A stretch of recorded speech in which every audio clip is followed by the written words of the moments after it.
پوری صورت کو بقرہ سے موسوم کر دیا گیا. یہ قرآن کریم کی طویل ترین صورت ہے. حروف مقطعات سے صورت کی ابتدا کر کے یہ پیغام دیا گیا ہے کہ قرآنی علوم و معارف سے استفادہ کے لیے اپنی جہالت اور کم علمی کا اعتراف اور علمی پندار کی نفی پہلا زینہ ہے، اور کلام الہی پر غیر متزلزل یقین اور اسے ہر قسم کے شکوک و شبہات سے بالا تر سمجھنا یہ دوسرا زینہ ہے. نیز یہ بھی اس پارے کے اندر بتایا گیا ہے کہ سورہ فاتحہ میں جس صراط مستقیم کی درخواست کی گئی تھی وہ قرآن کریم کی شکل میں آپ کو عطا کر رہے ہیں. ابتدائی 20 آیتوں میں انسان کی 3 قسموں کا بیان ہے. پہلی قسم ان لوگوں کی ہے جو اپنی زندگیوں میں انقلابی تبدیلیاں لانے کے لیے اپنے مالی و جسمانی اعمال کو قرآنی نظام کے تابع لانے کے لیے تیار ہیں. یہ لوگ قرآن کریم اور اس سے پہلی آسمانی کتابوں پر پختہ یقین رکھتے ہیں. دوسری قسم ان لوگوں کی ہے جو کافر ہیں. وہ اپنی زندگی کی اصلاح اور اس میں قرآنی نظام کے مطابق تبدیلی کے لیے بالکل تیار نہیں ہے.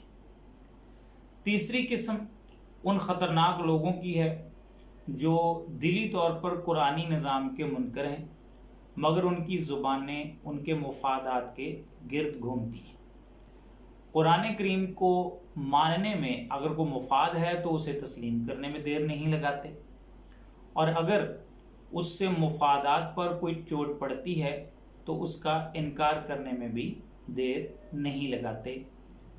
ان کے دل و زبان میں مطابقت نہیں ہے، اسے منافقت کہتے ہیں.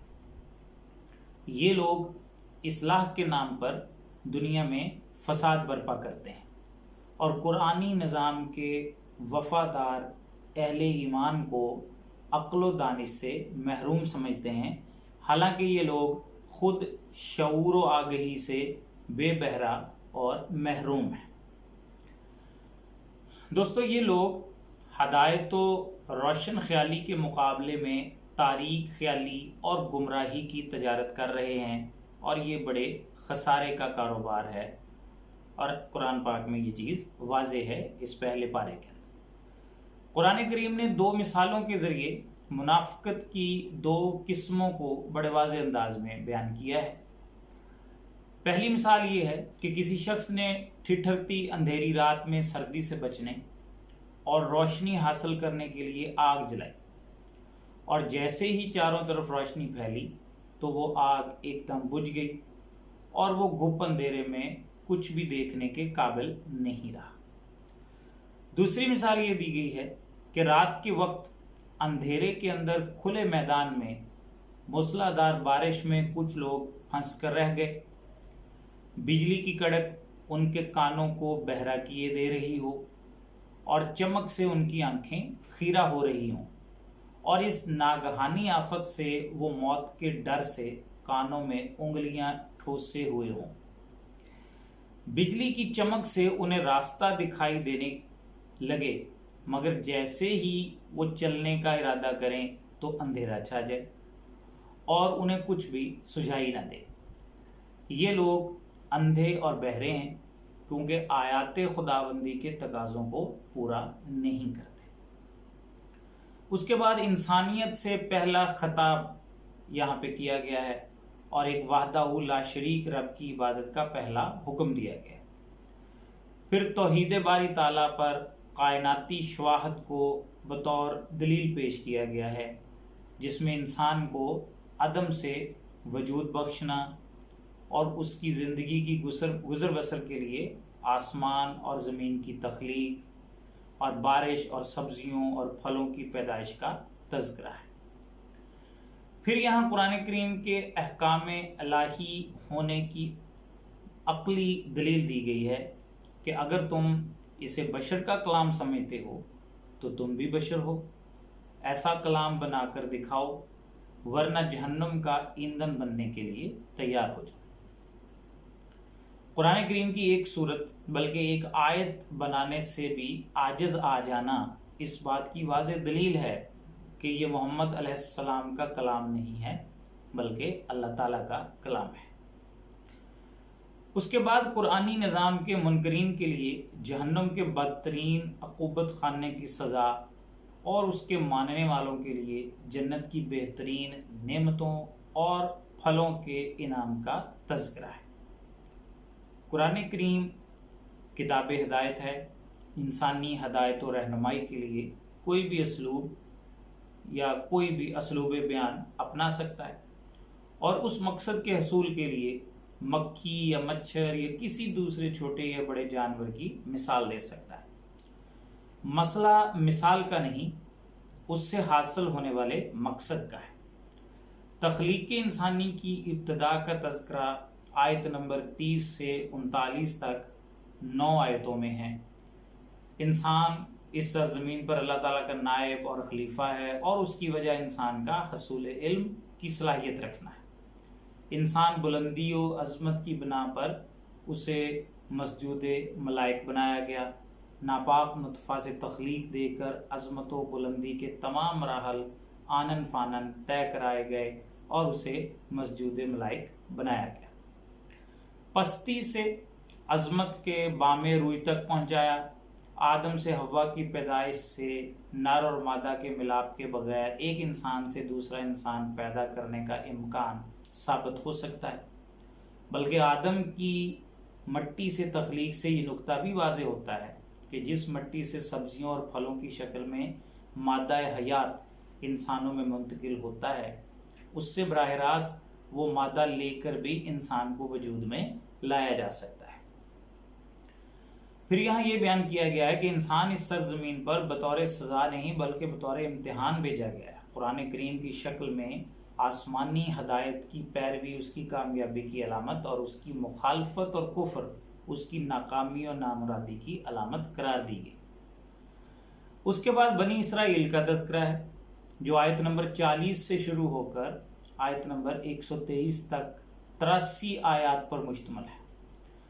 دوستو، بنی اسرائیل دنیا کی ایک منتخب قوم تھی، انبیاء کی اولاد تھی اور اللہ تعالیٰ نے انہیں اس دور کی سیاسی و مذہبی قیادت و سیادت سے نوازا ہوا تھا، مگر ان کی نااہلی اور اپنے منصب کی منافی حرکات کی وجہ سے اللہ تعالیٰ نے انہیں معزول کرنے کا فیصلہ کر لیا کہ اس منصب کے اہل اور حقیقی وارث امت محمدیہ کی شکل میں اس سرزمین پر تیار ہو چکے ہیں۔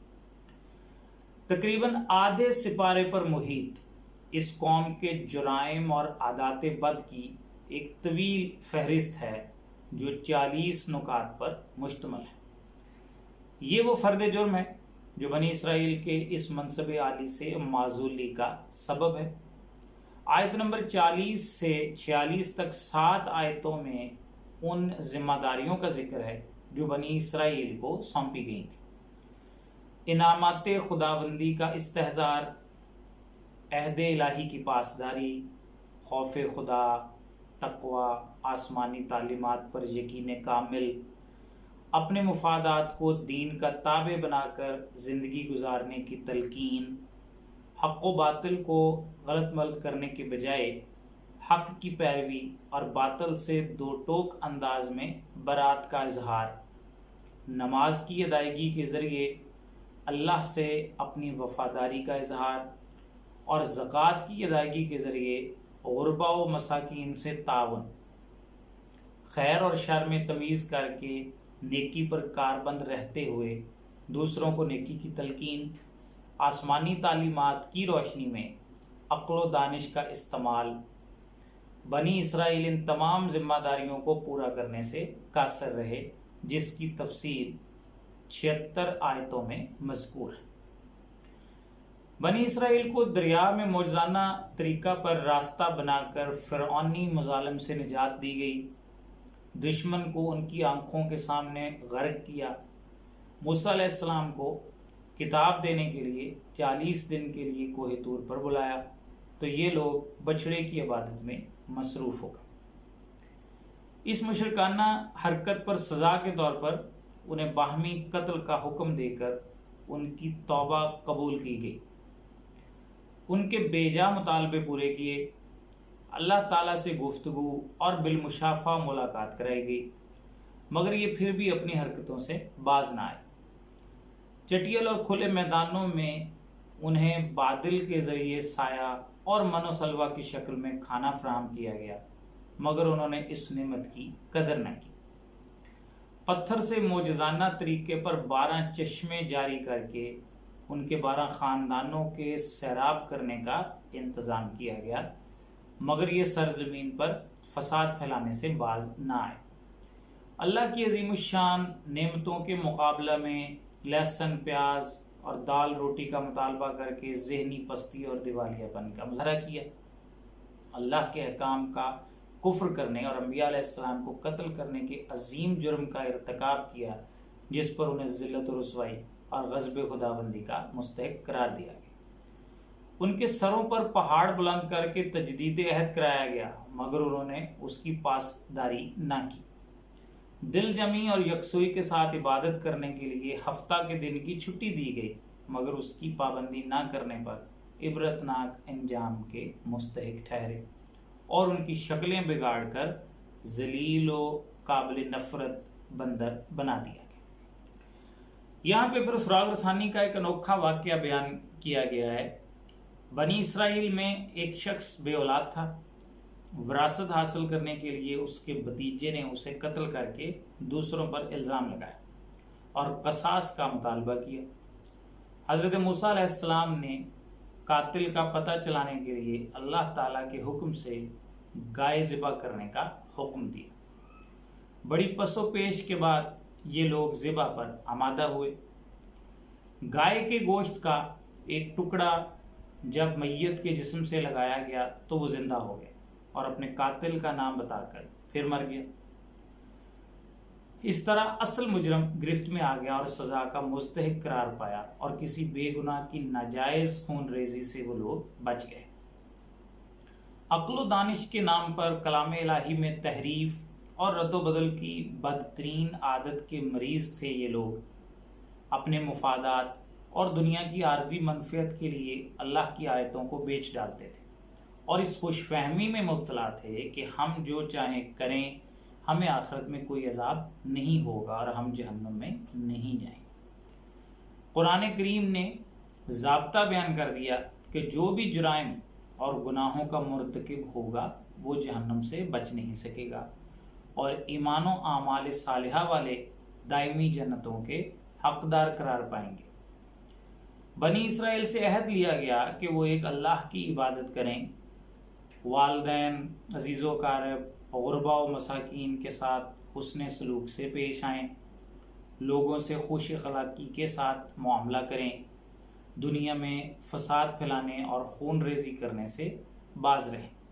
مگر یہ لوگ تخریب کاری اور جنگ کے ذریعے لوگوں کو قتل کرنے اور ان کو گھروں سے بے گھر کرنے اور انہیں گرفتار کر کے ان کی آزادی سلب کرنے جیسی بدترین حرکات کے مرتکب قرار پائے گئے۔ تورات کی جو باتیں ان کے مفادات کے مطابق ہوتی انہیں مان لیتے، اور جو مفادات کے خلاف ہوتی انہیں رد کر دیتے۔ اس لیے دنیا میں ذلت و رسوائی اور آخرت کے بدترین عذاب کے مستحق ٹھہرے۔ ان کا دعویٰ تھا کہ آخرت میں تمام نعمتیں اور جنت صرف ہمارے ہی لیے ہے۔ قرآن کریم نے کہا کہ پھر تو تمہیں موت کی تمنا کرنی چاہیے تاکہ وہ نعمتیں تمہیں جلدی سے حاصل ہو جائیں۔ یہ لوگ جبرائیل علیہ السلام کے مخالف تھے کہ وہ عذاب اور سزا کے احکام لے کر کیوں آتے ہیں۔ یہ لوگ یہ سمجھنے سے قاصر رہے کہ جبرائیل تو ایک قاصد اور نمائندہ ہے، جزا یا سزا کے احکام اللہ تعالیٰ نازل کرتے ہیں۔ اس لیے اللہ تعالیٰ نے فرمایا کہ جبرائیل تو میرے حکم سے قرآن کریم نازل کر رہے ہیں، لہذا جبرائیل کی دشمنی در حقیقت اللہ، اس کے رسول اور تمام فرشتوں کے ساتھ دشمنی کے مترادف ہے۔ یہودیوں کی عادت بد میں جادوگروں کی اطاعت اور ان کی اتباع بھی شامل تھی۔ اس کی مذمت آیت نمبر 102 میں کی گئی۔ مسلمانوں کی زبانی کلامی دل آزاری اور گستاخی رسول بھی یہودیوں کی گھٹی میں داخل ہے۔ آیت نمبر 104 میں اسی بات کی مذمت ہے۔ قرآنی تعلیمات میں انسانی نفسیات، ماحول اور معاشرتی ضرورتوں کے پیش نظر جس طرح تدریجی احکام اور مرحلہ وار تبدیلیاں کی گئی ہیں، آیت نمبر 106 میں ان کا بیان ہے۔ یہود و نصارہ اپنے کفر اور حسد کی بنا پر مسلمانوں اور ایمانی تقاضوں پر کاربند دیکھنا پسند نہیں کرتے۔ یہ ان کی فطری خباثت ہے، لہٰذا انہیں نظر انداز کر کے اپنے کام سے کام رکھیں۔ دلائل کو نظر انداز کر کے محض اپنے مذہب یا نظریہ کی بنیاد پر کسی بات کو اختیار کرنا تعصب کہلاتا ہے۔ اس کی مذمت آیت نمبر 113 میں بیان ہوئی ہے۔ پھر بیان کیا گیا ہے کہ مسجدیں اللہ کے گھر ہیں، ان میں اللہ کی عبادت کرنے سے روکنا ظلم کی بدترین مثال ہے۔ ایسی حرکت کے مرتکب افراد دنیا میں بھی ذلیل و خوار ہوں گے اور آخرت میں بھی بدترین عذاب کے مستحق ہوں گے۔ اللہ تعالیٰ کے لیے اولاد کی عقیدہ کی مذمت آیت نمبر 116 میں ہے اور اللہ کی قدرت کا بیان ہے۔ یہود و نصارہ کے تعصب کی بدترین شکل کو بیان کیا گیا ہے کہ اس وقت تک مسلمانوں سے خوش نہیں ہوں گے جب تک مسلمان اسلام سے دستبردار ہو کر یہودیت یا عیسائیت کو اختیار نہ کر لیں۔ آسمانی کتاب کی تلاوت کا حق ادا کرنے کی تلقین کے ساتھ بنی اسرائیل پر انعامات کی بارش کا ایک مرتبہ پھر تذکرہ اور یوم احتساب کی یاد تازہ کر کے یہودیوں کے بارے میں گفتگو پوری کر دی گئی۔ پھر انسانیت کے لیے مثالی شخصیت حضرت ابراہیم علیہ السلام کا تذکرہ شروع ہوتا ہے۔ ان کی ابتلاء و آزمائش اور اس میں کامیابی کی شہادت کے ساتھ ہی انہیں امامت انسانیت کے منصب پر فائز کرنے کا اعلان اور ابراہیمی زندگی اپنانے والے ہر شخص کو اس عہدہ کا اہل قرار دینے کا فیصلہ بیان کیا گیا ہے۔ حضرت ابراہیم علیہ السلام کی دینی خدمات، خاص طور پر تعمیر کعبہ کا کارنامہ جو انسانوں کے لیے مرکز وحدت ہے، پھر دعائے ابراہیمی کا ذکر جس کے نتیجے میں بعثت نبوی اور امت مسلمہ کو وجود ملا۔ پھر یہاں اس مثالی شخصیت کے مثالی خاندان کا تذکرہ اور بیان کہ اگر آباء و اجداد حق و انصاف کے علمبردار ہوں تو ان کی اتباع و تقلید ہی کامیابی کی اصل کلید ہے۔ آخر میں باضابطہ اعلان کہ وہ لوگ جو گزر چکے ہیں ان کے اعمال کے مطابق ان کے ساتھ معاملہ ہوگا اور تمہارے اعمال کے مطابق تمہارے ساتھ معاملہ ہوگا۔ پھر اہم نکات اور عمل کی باتیں جو اس پارے میں ہیں ان کو ذرا آخر میں ایک دفعہ پھر دیکھ لیتے ہیں۔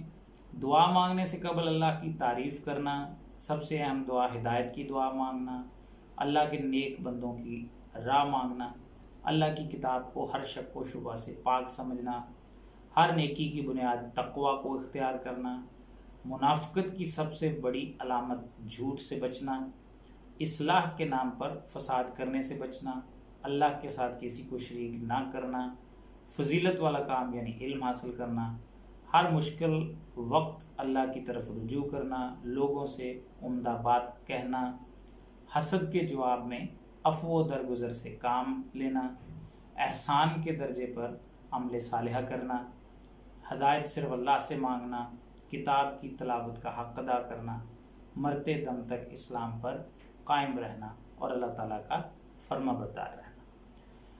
دوستو، امید ہے کہ یہ مختصر سا جائزہ جو ان تمام مضامین کے حوالے سے پیش کیا گیا ہے جو پہلے اس بارے میں اللہ تعالیٰ نے بیان کیے ہیں آپ کو پسند آیا ہوگا۔ انشاءاللہ بہت جلد دوسرے سپارے کی تفصیل کے ساتھ آپ کی خدمت میں حاضر ہوں گا۔ تب تک کے لیے اللہ حافظ۔